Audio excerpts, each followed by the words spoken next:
Forward en 32e de finale. En cas de victoire, Vita Club de Florent Ibenge jouera contre le qualifié du classique DHJ de la Mauritanie face au Guinéen des sports Bissau Benfica. Dans la deuxième compétition prestigieuse des clubs appelée Confédération, la RDC va aligner 2 représentants en cette 15e édition. Les Immaculés des Daring Club Motema Pembe, qui reviennent 8 ans après, sont exemptés du tour préliminaire. En 16e de finale, ils vont en découdre avec la meilleure équipe de la double confrontation, New Star du Cameroun et Niefang de la Guinée équatoriale. Passé cette étape, Daring attendra un costaud et rescapé de la Ligue des Champions en 8e de finale. De son côté, Maniema Union fera le déplacement périlleux au Gabon pour être reçu par Manga Sport. Si les baptêmes de feu se transforment en coup de succès, l'équipe de Kindu aura un morceau en 16e de finale, l'USM Alger d'Algérie. Mais voilà, chers téléspectateurs, vous en savez déjà plus sur ces différents tirages au sort, particulièrement pour ce qui concerne la République démocratique du Congo. Papi Katas, il va certainement faire son entrée pour qu'ensemble, nous puissions en fait commenter ces combinaisons qui vont intervenir. On rappelle encore une fois de plus, nous avons 2 mois avant bien sûr qu'il en démarre avec ces jeux. Bonsoir d'abord. Bonsoir Maxeline. Comment ça va? Ouais, ça va bien. C'est curieux quand même, hein? Bon, on tombe malade au même moment et puis on se rétablit au même moment. Voilà, c'est pratiquement cette grippe et la malaria qui est en train de faire son plein avec la ville province de Kinshasa, mais on tient encore, ça va. En tout cas, c'était une semaine dure, mais bon, on revient. On revient avec ces métiers. Ben voilà, on revient avec ces métiers. C'est pour cette raison on ne cesse de dire merci à Dieu Tout-Puissant, parce que c'est lui en fait qui organise tout. Il s'est dit que nous avions encore une mission auprès de nos téléspectateurs. Autant mieux nous garder encore au frais. Voilà, donc on est de retour. Papy, rapidement, on va dire quand même un petit mot par rapport au tirage au sort. Est-ce qu'il a été clément pour la République démocratique du Congo? Bon, je dirais que c'est un tirage au sort qui est vraiment à la portée du club congolais. Quand on voit du côté de la coupe donc de la Ligue des Champions, c'est la compétition mère au niveau des interclubs de la Confédération africaine de football. Là, c'est la RDC représentée par 2 formations. Il y a le TP Mazembe qui est tenant du titre du côté de la Coupe de la Confédération, dernière édition. Donc pour cette saison, au niveau de la Ligue des Champions, l'équipe de Moïse Katumbi Tchapo est exemptée donc, du tour préliminaire. Donc cette formation va entrer à lice au 16e de finale et ça sera face aux gagnants de la formation donc d'Ngoya club donc des îles Comores et la formation de Inyao Songo de la Guinée-Bissau. Donc c'est vraiment des équipes prenables pour les TP Mazembe quant aussi en tout cas la forme actuellement de cette formation qui vient d'infliger un 7-0 face à la formation. Prenable parce que moins connu. Bon, prenable moins connu et puis moins expérimenté aussi par rapport à TP Mazembe qui a raflé en tout cas beaucoup de coupes au niveau des clubs de la CAF. Bon, du côté de l'Avion Club de Kinshasa, cette formation va jouer les préliminaires. Donc ça c'est la décision de la Confédération africaine de football à l'issue de son tirage au sort. L'Avion Club de Kinshasa va rencontrer la formation malawite des Mighty Wanderers. C'est aussi une formation très connue, donc du côté du championnat malawite. Et cette formation a un joueur aussi qui est connu du côté de Lumbashi, c'est Joseph Kamwendo. C'est un Malawi aussi, il a évolué du côté de TP Mazembe. Donc c'est cette formation-là des Mighty Wanderers qui va recevoir l'ASV Club de Kinshasa. Donc le match aller, ça sera ici à Kinshasa. Et le match retour, une semaine après, du côté du stade Kamuzu Banda de Blantyre. Ça, c'est au niveau de la Ligue des Champions. Voilà, nous sommes au niveau de la Coupe de la CAF à présent, rapidement. Au niveau de la représentant Maniema Union qui se comporte très bien. D'ailleurs, il a infligé les scores le plus lourd de la zone des pays. Donc, ça s'est passé hier contre la formation de l'Étoile. Et puis, vous avez les Daring Club Motema Pembe, toujours en tête du classement partiel au niveau de la Ligue 1. Et donc, est-ce qu'on peut dire une très bonne opération et donnez-nous également les avis par c'est aussi une très bonne chose du côté des clubs de la RDC. Vous le disiez tantôt avec la formation de Maniema Union qui va rencontrer un club connu aussi de la RDC, la formation de Manga Sport, qui a joué dans les années antérieures avec l'Athletic Club de Kinshasa. Cette formation, dont le match aller, ça sera du côté de Mwanda. C'est une ville pétrolière du côté des Gabon. Le match retour, ça sera au stade Joseph Kabila, le tout nouveau stade donc de Kindu, et les Kindois seront là en tout cas pour recevoir la formation de Mwanda, donc de Manga Sport. Si la formation de Maniema Union passe, donc ça sera aussi cette formation qui va jouer face à la formation algérienne de US Medina. Mais là, ça sera un peu très difficile.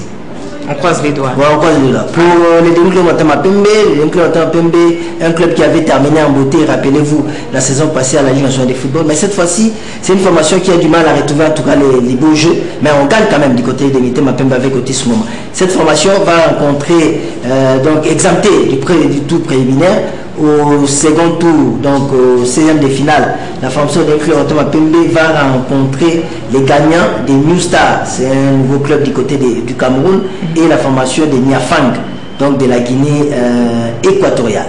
Et voilà, ce qui est bien dit, puisqu'on est en train de parler de ces clubs-là, ce sont ceux-là qui vont devoir représenter l'équipe, qui vont devoir représenter la République démocratique du Congo, je voulais dire, en ces compétitions africaines interclubs. Et rapidement, d'ailleurs, on va d'abord commencer par les derniers clubs Motema Pembe, vous l'avez soulevé tantôt. Donc, c'est un club qui se préserve et qui, pour l'instant, en tout cas, se retrouve en tête du classement, mais un petit souci. Voilà pourquoi on a concocté ces sujets.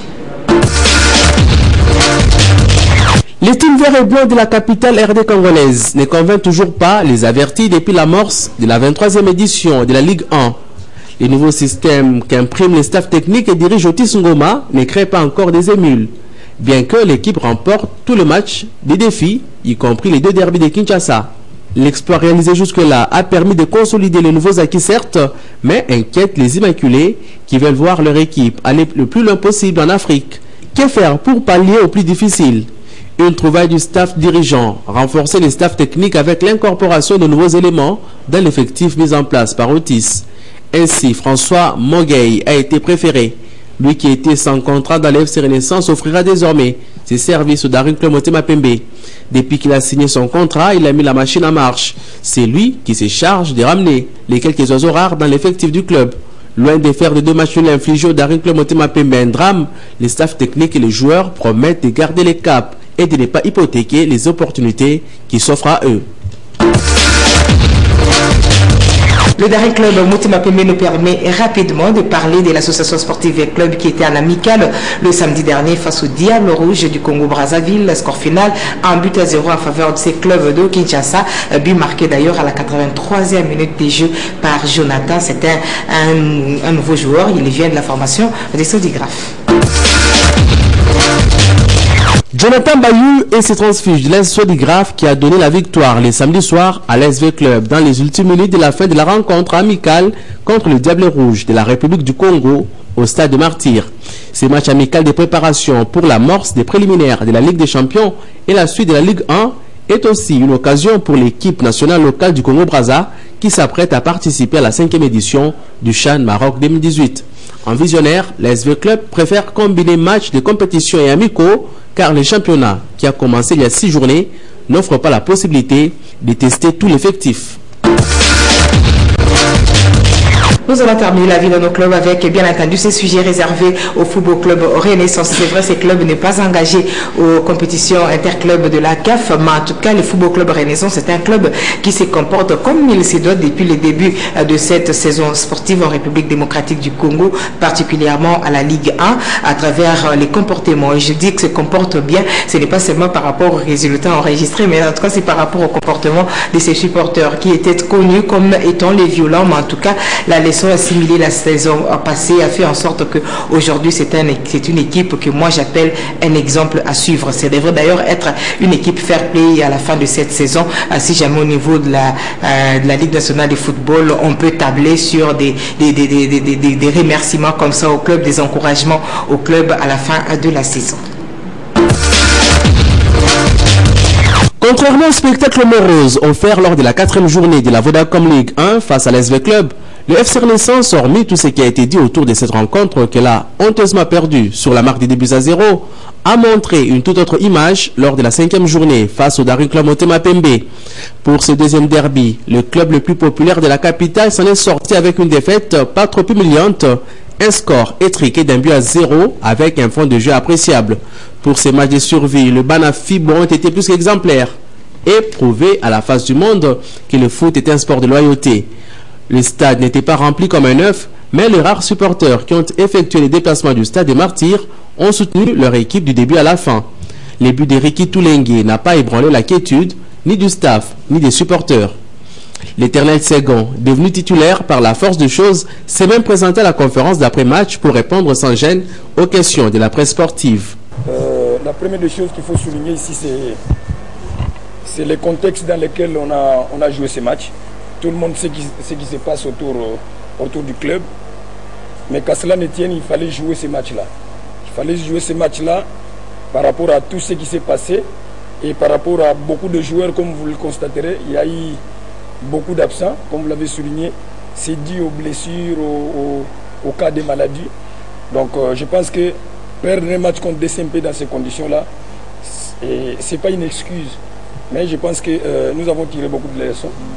Et notre problème, c'est de savoir perdre, nous reconcentrer, essayer de travailler les jeunes gens, de recadrer leur mental, essayer de regarder vers l'avant pour continuer le championnat. Parce que c'est vrai, ça fait mal de perdre 2 derbys de suite. Mais bon, c'est aussi ça le football. L'hécatombe annoncée n'a pas pu avoir lieu. Les Banafibo, en un seul homme, ont quitté le stade dans un esprit de fair play remarquable. Aucun club de cet acabit n'aurait supporté sportivement cette double défaite en une semaine. Pour cette année 2017, le FC Renaissance, qui a vu son président être suspendu de toutes activités en rapport avec le foot pendant 1 mois pour propos mensongers, 4 mois pour son secrétaire adjoint sans faire des casses ou poser autres gestes antisportifs, mérite des félicitations spéciales et surtout des encouragements de la part de l'organisateur pour avoir bien assimilé la leçon. Alors à présent, chers amis téléspectateurs, nous allons vous laisser découvrir les différents résultats enregistrés dans les différentes zones de développement. Ça s'est passé donc le dimanche dernier, c'était lors de la clôture de cette 6e journée de la Ligue 1 dans ces différentes zones de développement. On a joué la 6e journée dans la zone ouest ce week-end. À Kinshasa, au stade de Martyr, le FC MK a battu l'AS Rangers sur la marque de 2-0. Et à Matadi, au stade d'Amar, le FC Renaissance du Congo est allé s'imposer 1-2 face à Norsport. L'SV Club, exempté à cause du retrait des Shark 11 FC, était au repos. La nouvelle est tombée cet après-midi. Le FC Renaissance perd ses 3 matchs contre Rangers, MK et Mulungue par forfait. Du coup, au classement partiel de la zone ouest, le club de Kinshasa quitte la 3e place pour la 8e avec désormais 3 points seulement. C'est vendredi 22 décembre, Dragon Bilima affronte V-Club pour le compte de la 7e journée et le RCK reçoit le samedi 23 décembre le FC Renaissance. 3 matchs se sont joués les dimanches dans la zone Est où il était question de la 5e journée. L'Union Maniema a réalisé l'exploit de la zone avec un score lourd de 3-0 infligé à l'Étoile de Kivu. FC Montbleu de Bounia a été battu par Makiso, 2-1, score final. L'AS Dauphin Noir, qui était ce dimanche face à Mungano, a vu son match arrêté à 0-0 suite aux désordres qui ont émaillé la contestation du penalty lui accordé par les staffs techniques et les joueurs de Mungano. L'arbitre du match a été tabassé, laissé nu au vu aussi de tout le monde. En entendant la décision de l'organisateur sur ces gestes antisportifs posés par les acteurs de Mungano, supposés mieux connaître les règlements, 2 rencontres sont annoncées le vendredi 22 décembre. Mungano contre Virunga, Montbleu contre Maniema Union pour le compte de la 6e journée. Dans la zone centre-sud, le tout-puissant Mazembe a fait payer à Océan Pacifique la note salée des 3 nuls en lui administrant un score sans appel de 7-0. US Chinkunku a remis les pendules à l'heure en battant Sangabalende de 2-1. US Chinkunku a remis les pendules à l'heure en battant Sangabalende 2-1.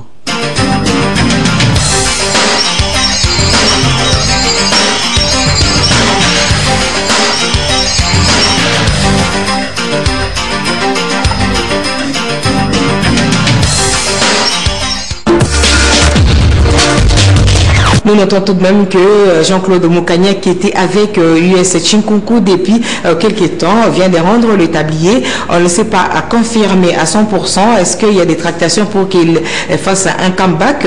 Parce que vous savez quand même qu'hier dimanche, Chinkunku a battu la formation de Sa Majesté Sangabalende sur la marque de 2-1. Et donc, c'est pas donné. C'était pas un cadeau. Franchement, c'est une équipe qui était en train de monter en puissance avec, bien sûr, les concours de Jean-Claude Moukania. Mais malheureusement, il semble que certaines choses ne sont pas respectées dans cette équipe de US Chinkonkou. Les détails, vous les aurez certainement le lundi prochain au cas où il y a un changement qui s'opérait. Dans l'entretemps, les éditions du journal vous aideront à pouvoir avoir l'information. Et puis on revient sur ce match qui s'est joué hier dimanche à Matadi au stade d'Amar. Les stades d'Amar a abrité donc la rencontre entre la formation du FC Nord Sport et le Football Club Renaissance. Ce match du reste remporté par le Football Club Renaissance sur la marque de 2-1. Une équipe du FC Renaissance en quête de points partout où elle se trouve. Donc nous pensons certainement qu'ils vont devoir continuer sur la même lancée et ramener plusieurs victoires à l'extérieur parce que les Daring a trébuché là-bas. La SV Club a difficilement pu arracher un but à 0. Un but à 0 face à la même formation de Nord Sport qui lui avait promis d'ailleurs de ne pas perdre sur son sol. Heureusement qu'il y avait Renaissance Football Club qui pouvait renverser la vapeur. Donc désormais, cette équipe devient facilement manipulable. Alors par rapport au stade qui a abrité cette rencontre, c'est ça le sujet de ce soir. Papi Katasi, c'est une très grande déception pour la République démocratique du Congo. Il fallait voir l'activisme dans les réseaux sociaux, tous ceux qui sont à l'étranger, qui aiment suivre notre championnat parce qu'ils ont appris également par les mêmes canaux que les championnats de la République démocratique du Congo étaient les 3e meilleurs du continent. Donc il y a quand même des gens, nous avons des fidèles téléspectateurs à travers le continent, mais qui étaient estomaqués de voir que nous pouvons au 21e siècle jouer dans un stade zélotique, c'est-à-dire un stade sablonneux à République démocratique du Congo. Et c'est dans une ville portuaire qu'on appelle la ville de Matadi. Franchement, je n'en reviens toujours pas que c'est du vrai ce que j'avais vu hier. Est-ce qu'on était sur une plaine, là où atterrissent les avions? Je ne sais pas. Qu'est-ce que je veux dire? Parce que champ de patates, ça n'avait rien à voir avec un champ de patates. Des patates, il y a des pierres par-ci, par-là. Franchement, nous sommes où dans ces pays? Non, bon, Maxime, vous l'avez certes dit. Donc c'est vraiment triste pour la RDC. La RDC qui est dans les top 3 au niveau africain, qui est dans les top 50. Donc au niveau mondial, la RDC ne mérite pas des infrastructures sportives à l'image des terrains d'Amar. C'est pratiquement un mouroir. C'est là où les joueurs viennent se blesser. Et en voyant même la rencontre qui s'est jouée entre la formation des Nord Sport, l'équipe locale et FC Renaissance du Congo qui visitait cette formation, il y a eu beaucoup de blessés, plus de 8 blessés de part et d'autre. Donc ce qui fait que vraiment c'est malheureux de jouer comme ça dans des stades comme ça et ça dénature davantage l'image de notre football. Et bien sûr, lors de son dernier point de presse, le président Constant Marie l'avait évoqué pour dire que du côté des infrastructures, en tout cas, ça pose problème au niveau de la République du Congo. On sait désormais que ce n'est pas la fédération de construire des stades. La fédération, c'est l'organe technique qui organise les championnats. Maintenant, la responsabilité incombe au gouvernement central de la République démocratique. Au niveau un gouvernement central qui a des infrastructures et démissionnaire, parce que je trouve ça aberrant qu'un gouverneur de province se permette de dire que voilà, nous allons mettre à la disposition de la jeunesse telle infrastructure d'ici autant de mois et qui n'arrive pas à le faire. Il n'est même pas interpellé. Tous ceux-là que nous avons pu élire sous la pluie ne disent rien. Vous abandonnez cette jeunesse. Si pour vous le football c'est du loisir, mais pour ces jeunes gens-là c'est un métier, c'est un travail. Ils nourrissent des familles entières avec ce travail-là. Et vous abîmez leurs jambes en les offrant une telle infrastructure. Je peux même... Ça, c'est... Non, infrastructure, c'est encore trop fort. Même les cimetières, parfois, on entretient. Tout à fait. Donc, pour dire en tout cas la grande responsabilité du gouvernement central et du gouvernement provincial, Maxiline, rappelez-vous bien, il y a un stade qui est en construction. Donc, du côté de cette ville, la ville portuaire internationale de Matadi, c'est le stade de Lumumba. À chaque fois, donc c'est devenu un instrument donc, pour les élections, pour les élections. À chaque fois,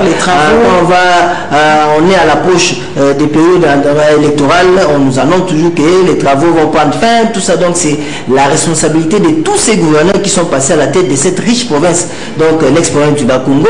La jeunesse est abandonnée pratiquement à elle-même et les infrastructures ne suivent même pas. Et aujourd'hui on se demande si un club de ces coins de la RDC était qualifié pour la Coupe d'Afrique des Nations. Non, ça n'arrivera jamais. En tout cas, ça sera très difficile. Ils ils auront du mal. Voilà, ils auront du mal à jouer en tout cas au football. L'exemple n'est pas seulement. Ils seront impressionnés à chaque fois qu'ils verront un terrain de football. Tout à fait. Un vrai terrain de football. Parce que ce qu'il faut là, franchement, même avec le ballon en sachet qu'on faisait quand on était encore trop jeune, là, franchement, je ne pense pas que même ces ballons-là peuvent rouler. Tout à fait. Parce que bon, moi je me dis, on était dans ce qu'on a appelé les 5 chantiers du chef de l'État.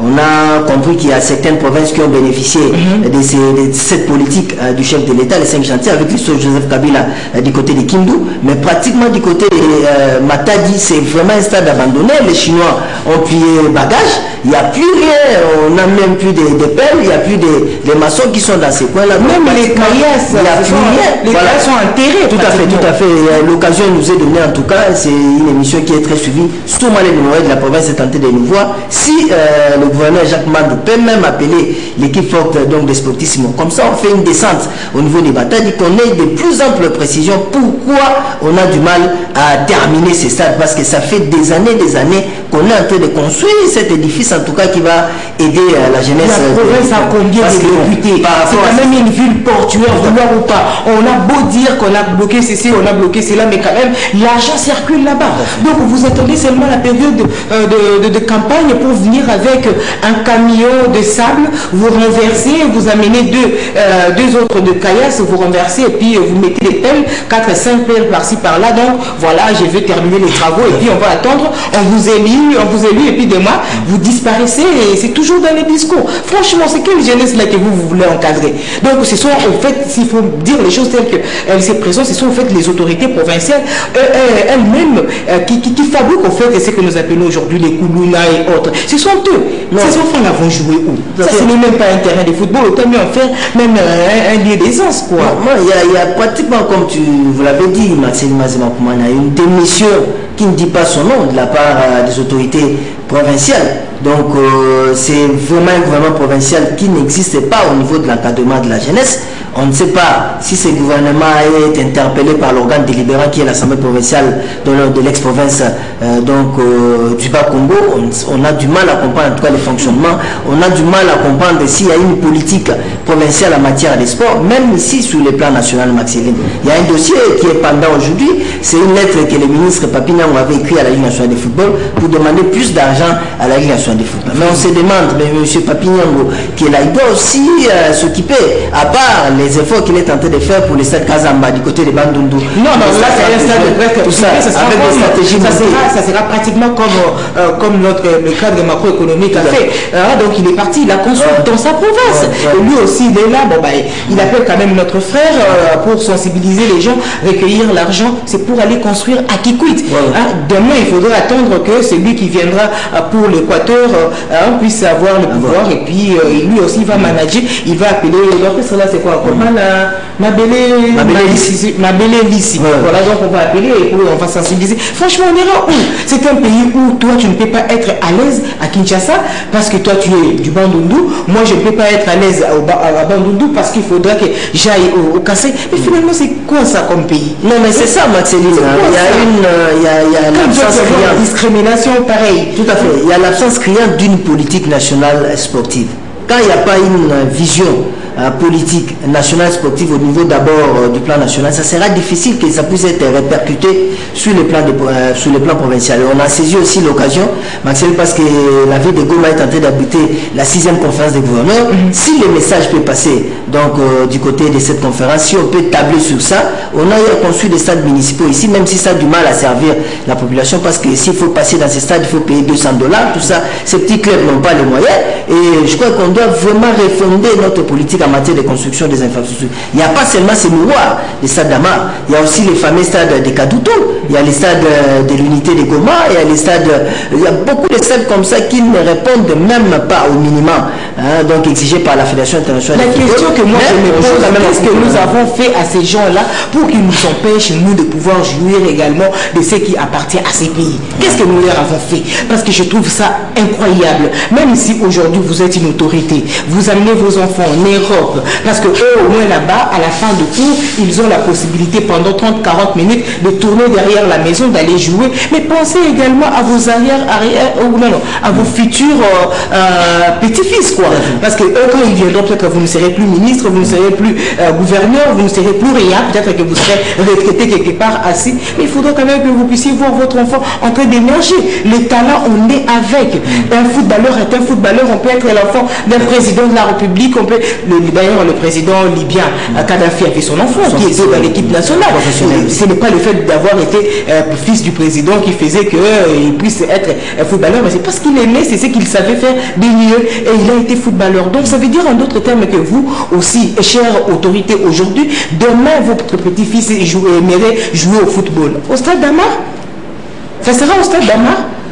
Franchement, quand vous ne voulez pas aider les enfants des autres, sachez que vous aussi demain, on n'aidera pas vos enfants. Qu'est-ce que vous allez laisser dans ces pays comme vestige? Que vous soyez là ou pas, demain on peut parler de vous comme on parle avec, on parle de qui l'autre là, Tata Raphaël par exemple. Donc chaque fois nous parlons de Tata Raphaël parce que c'est lui qui a donné le goût aux Congolais ou aux Aïrois, je ne sais pas comment on les appelait à l'époque, qui a donné le goût à ces gens-là de pratiquer le football.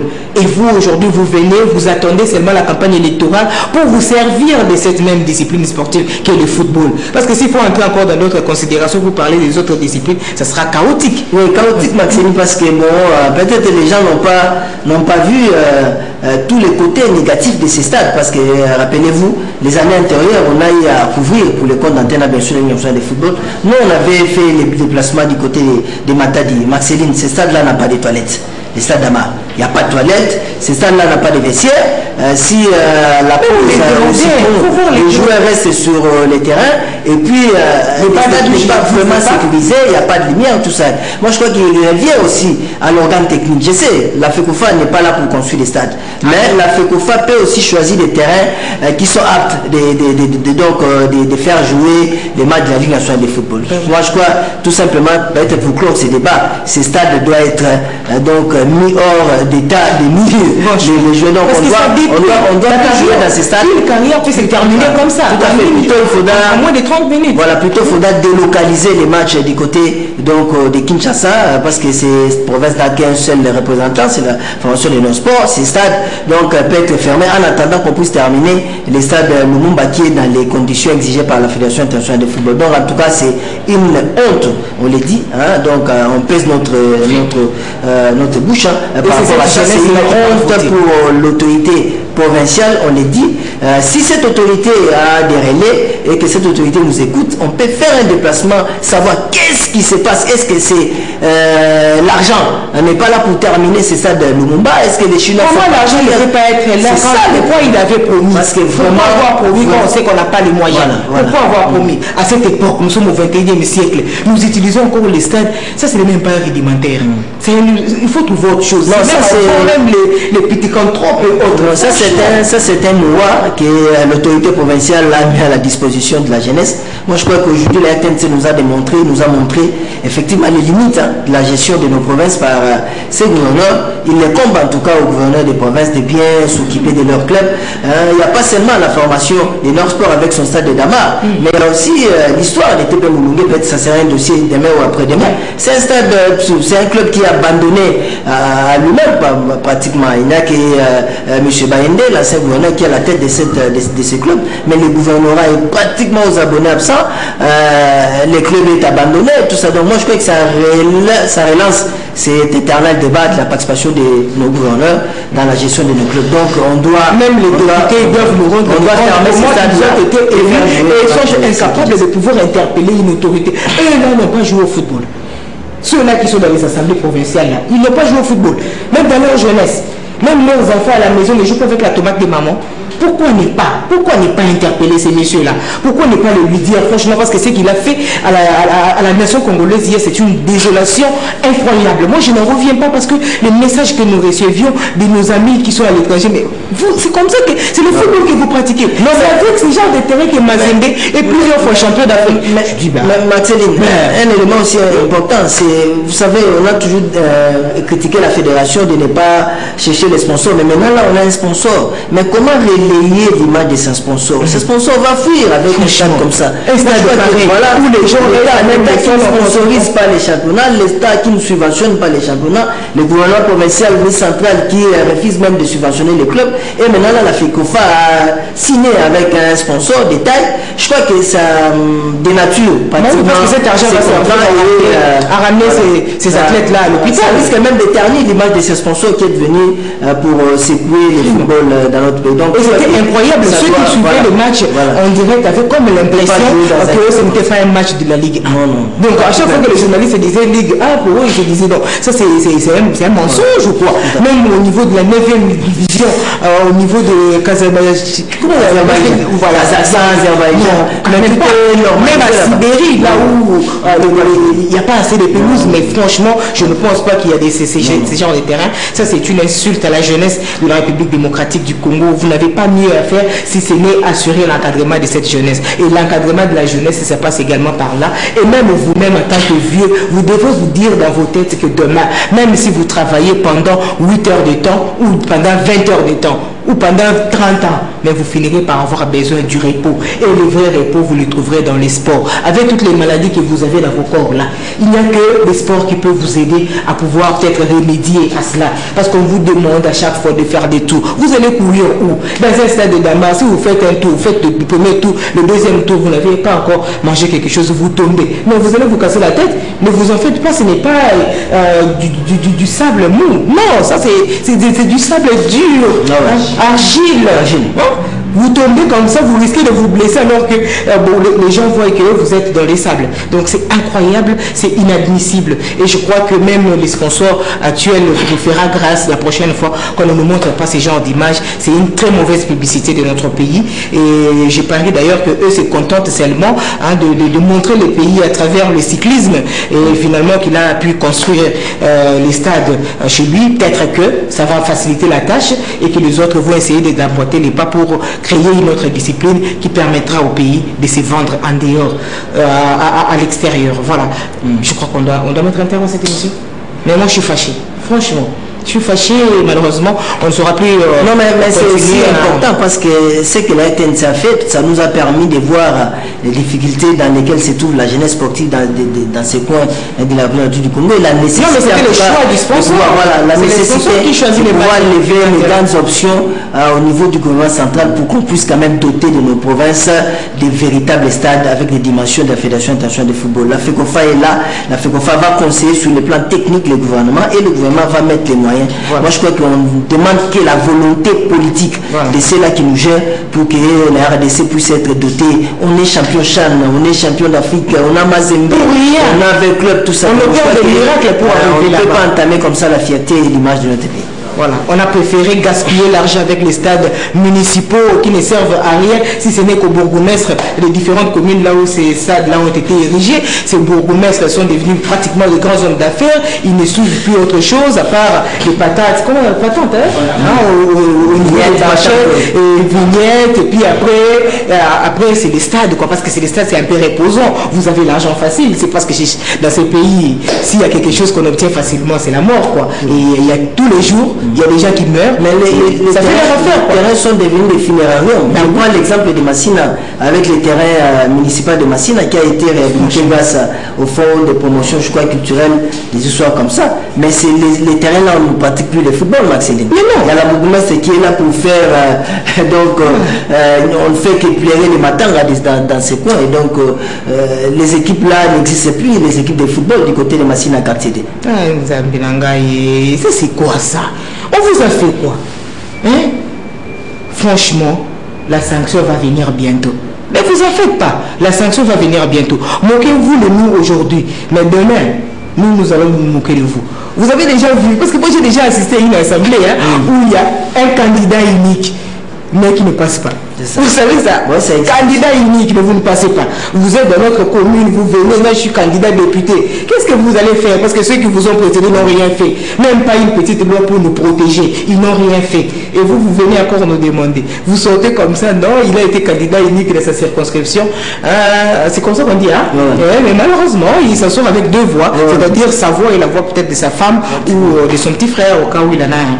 Madame, messieurs, On est obligé de mettre un terme à cette élection. On est obligé, mais on va continuer comme ça. Désormais, ça c'est une tradition. En tout cas, par rapport au stade, on a parlé des chantiers et on pensait qu'on allait avoir un fiscal petit échantillon. Voilà que monsieur l'ancien Premier ministre a préféré construire des trucs pour dire merci au bourgmestre. Franchement. Les stades municipaux, là, 200, pour que une équipe vienne s'entraîner ou pour une prestation sportive. 200. Vous imaginez un peu? Quand ces joueurs-là ont même difficile à trouver des maillots, vous demandez 200. Le soir, c'est le lieu du deuil. Après 24 heures, on vient, on inspecte, parce que même les bourgmestres eux-mêmes commencent à proposer. Donc, hormis les chaises, on vous propose même la boisson et autres, dans les stades, qui ne vous appartient pas, qui appartient à la jeunesse. Vous la détruisez comme ça, demain vous allez créer Koulouna, machin, les enfants n'étudient pas, ils fument des chanvres dans le coin des rues. Mais à cause de vous. Merci, au revoir. On se retrouve la prochaine fois si le Seigneur nous permet. Mes chers amis, bonsoir. Bonsoir.